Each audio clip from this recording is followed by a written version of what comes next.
नमस्कार प्यारे बच्चों, कैसे हैं आप लोग? ठीक है ना? तो मैं आपका भाई आशीष स्वागत करता हूं आपके YouTube channel Bihar board online classes में। किसमें? क्या नाम है यूट्यूब चैनल का? Bihar board online classes. तो चलिए सबसे पहले आप लोगों का जो यूट्यूब चैनल है ये main YouTube channel class 10th के लिए, ठीक है? तो क्लास 10th ये कौन सा बुक है? पहचान रहे हो आप लोग बुक?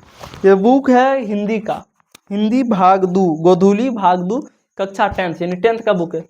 10th का बुक, इसमें चैप्टर नंबर जो है चैप्टर नंबर 1 2 कंप्लीट है। आज का हमारा चैप्टर है 3, मैक्स मूलर। लेखक कौन था? Max Muller. चैप्टर का नाम जो है भारत से हम क्या सीखें। क्या है? भारत से हम क्या सीखें, ठीक है? चैप्टर नंबर जो है चैप्टर नंबर 3, भारत से हम क्या सीखें, ठीक है? आगे बात करते हैं, पहले लिखने दीजिए चैप्टर का। भारत से हम क्या सीखें।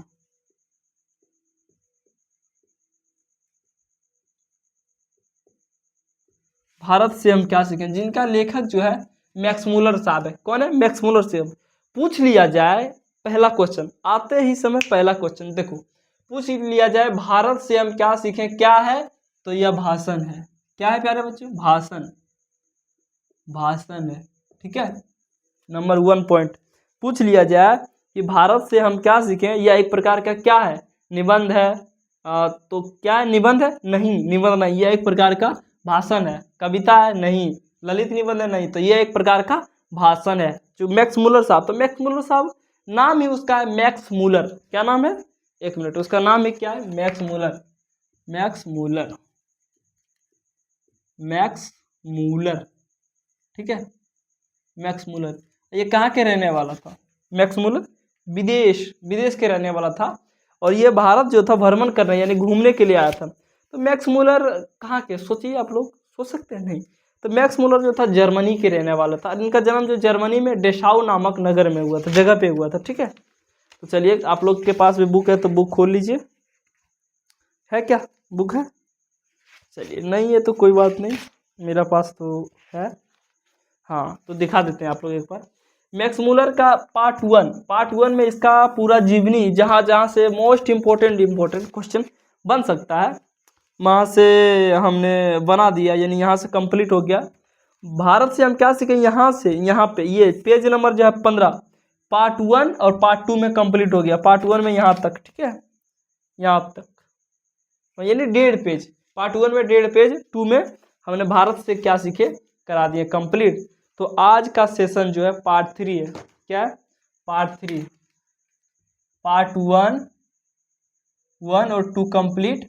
आज जो होगा पार्ट 3 होगा। ये दोनों कंप्लीट हो गया। तो आप लोग अगर यूट्यूब चैनल पे न्यू हो तो जाके पार्ट 1 और पार्ट 2 देख लीजिए, जहाँ से मोस्ट इंपॉर्टेंट ऑब्जेक्टिव क्वेश्चन बनेगा और आप लोग आराम से कर लीजिएगा। मोस्ट 10 से 20 पॉइंट होगा, आराम से आप लोग कर लीजिएगा। तो अगला पॉइंट है जो यहाँ से बोलता है, यदि आपके मन में पुराने सिक्के, कौन सिक्का?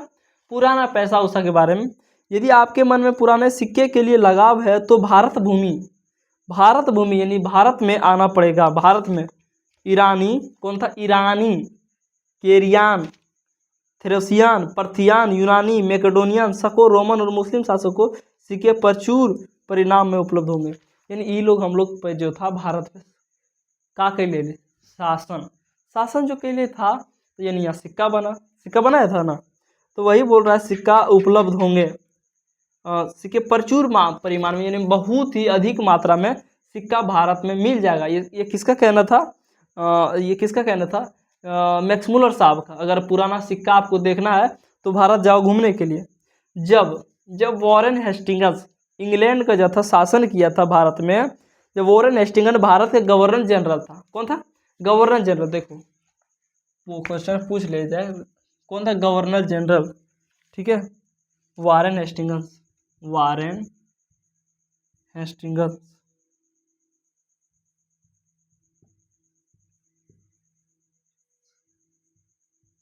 कौन था? Governor general. कहाँ का? भारत का। भारत गवर्नर जनरल था, ठीक है? भारत का क्या था? Governor general Warren Hastings. बोलता है जब वॉरेन हेस्टिंग्स भारत के गवर्नर जनरल था तो वाराणसी के पास, कहाँ पे? वाराणसी के पास, ठीक है, वाराणसी के पास, वाराणसी, जब भारत के ये गवर्नर जनरल था तो वाराणसी के पास, कहाँ पे, वाराणसी, वाराणसी, वाराणसी के पास, कहाँ पे, वाराणसी के पास 172, कहाँ पे, 172, याद कर लीजिएगा ये लोग, 172 दारिश नामक सोने का सिक्का मिला था। दारिश पहले जो चलता था, इतिहास पढ़िएगा आप लोगों तो पता चल जाएगा।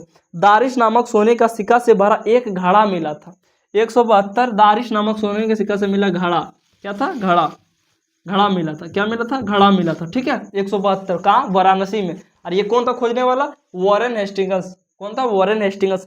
मात्र एक एक शब्द पढ़ा देंगे आप लोग, दिमाग में फिट, क्वेश्चन आएगा धक्का धक मारते चला जाइएगा, ठीक है। वॉरेन हेस्टिंग्स ने अपने मालिक ईस्ट इंडिया कंपनी, इसका जो मालिक था ईस्ट इंडिया कंपनी था, कौन था, ईस्ट इंडिया कंपनी के निर्देशक मंडल में सेवा में सोने का सिक्का यह समझकर भिजवा दिया कि यह एक ऐसा उपहार समझेगा। ये जो सोचा, मन में बना होशियार, ये था इसका जो मालिक था east India company, east India company था, कौन था, ईस्ट इंडिया कंपनी, उसके यहाँ भिजवा दिया था, ठीक है, उसके यहाँ भिजवा दिया था उपहार समझकर, ठीक है। यह एक ऐसा उपहार होगा जिसका गणना उसके द्वारा प्रोत्साहित सर्वोत्तम दुर्लभ वस्तुओं में की जाएगी। सोचा कि ये ऐसा होगा, ये अपना मालिक को खुश करने के लिए गया था। इस प्रकार स्वयं को अपना मालिक के दृष्टि में एक महान, क्या था, एक महान व्यक्ति प्रमाणित कर देगा। किंतु उन दुर्लभ प्राचीन, क्या था, दुर्लभ प्राचीन स्वर्ण मुद्राएं की यह नियति थी कि कंपनी के निर्देशक उनका ऐतिहासिक मत समझा ना पाए और उनके मुद्राएं को गला डाला। बोला जाता है कि जो यह जो 172 दारिश नामक वाराणसी में वाराणसी में घड़ा में सिक्का जो मिला था इसको सोने का, ये ईस्ट इंडिया कंपनी भेजा था और वहाँ पे ये सिक्का को गला डाला। इसका जो था मेन जो काम था समझ नहीं पाया, ठीक है, बोलता गला डाला।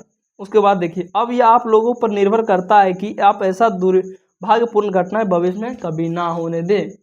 ऐसा ना कि इसके महत्व के बारे में जानता ही ना हो और उसके यहाँ चला जाए। तो वही बोलता है कि ऐसा जिंदगी में कभी भी घटना ना हो आप लोगों के साथ, ठीक है, याद रखना।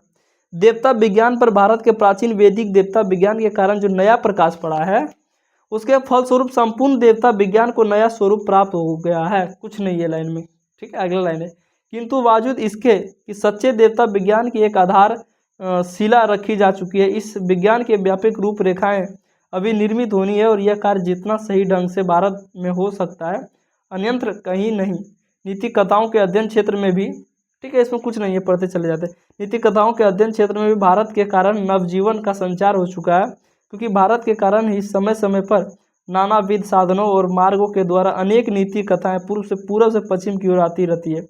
हमारे यहाँ प्रचलित कहावतों और दंत कथाओं का प्रमुख स्रोत अब बौद्ध धर्म को माना जाने लगा, किंतु यहाँ भी अनेक समस्याएं ऐसी है जो अपने समाधान की प्रतीक्षा कर रही है। उदाहरण के लिए शेर की खाल में गधा, देखो इतना पढ़ने के बाद एक उदाहरण देता है, शेर की खाल में गधा, इसका मतलब शेर की खाल में गधा की कहावत को ही ले लीजिए। यह कहावत सबसे पहले यूनानी, पूछ लिया जाए शेर की खाल में गधा सबसे पहले किसने दिया था, तो यह यूनानी दिया था। यूनानी के प्रसिद्ध एवं प्राचीनतम दार्शनिक प्लेटो के क्रिटलिस में मिलता है ये कहावत, शेर की खाल में गधा। तो यह एक कहावत पूर्व से उधार ली गई है और इस प्रकार हम न्यायालय या चूहे से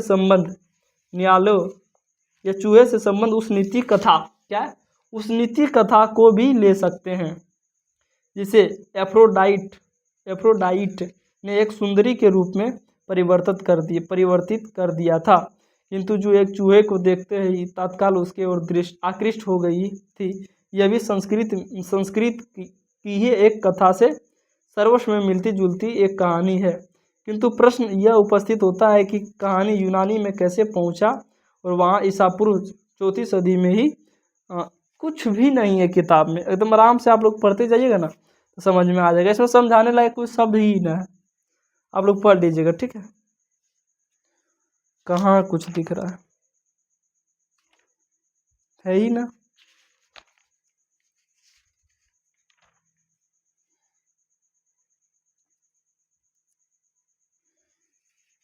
एक काम करते हैं, ठीक है, ये जो है आप लोग पढ़ के आइएगा आराम से, पूरा एक बार कहानी है, कहानी को जो है पढ़ के आइएगा। और इससे जो होता है मोस्ट इम्पोर्टेंट क्वेश्चन जहाँ जहाँ से बनेगा ऑब्जेक्टिव टाइप क्वेश्चन, उसका हम एक आराम से नोट्स बना लेंगे, उसके बाद यहाँ बोर्ड पे लिख देंगे, जिससे क्वेश्चन बनाने में आसानी होगा। ठीक है, तो कुछ भी नहीं है, चैप्टर 3 जो है 12 से है बहुत कुछ, लेकिन आराम से आप लोग कहानी पढ़िएगा तो समझ में आ जाएगा। ठीक है, इसमें देखते हैं आगे क्या होगा।